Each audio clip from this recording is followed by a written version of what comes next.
সন্দেহজনকভাবে ঘোরাঘুরির অভিযোগে মেমারির কালসি এলাকা থেকে গ্রেফতার দুই যুবক। ধৃতদের সোমবার দুপুর দুটোয় আদালতে পেশ পুলিশের।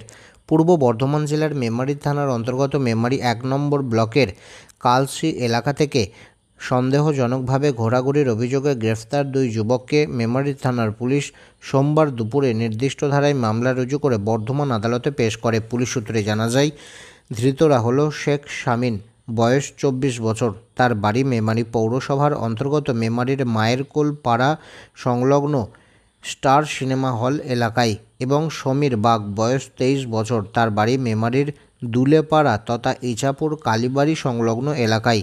পুলিশ সূত্রে আরও জানা যায়, গত রবিবার রাতে অভিযুক্ত ওই দুই যুবক কালসি এলাকায় সন্দেহজনকভাবে ঘোরাঘুরি করছিল।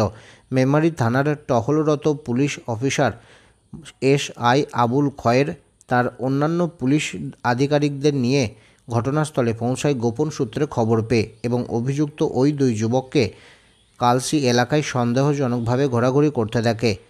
পুলিশ তাদের জিজ্ঞাসাবাদ করে পুলিশের সন্দেহ হয় ডাকাতের উদ্দেশ্যেই জড়ো হয়েছিল ওই দুই যুবক বলে জানা যায় পুলিশ সূত্রে।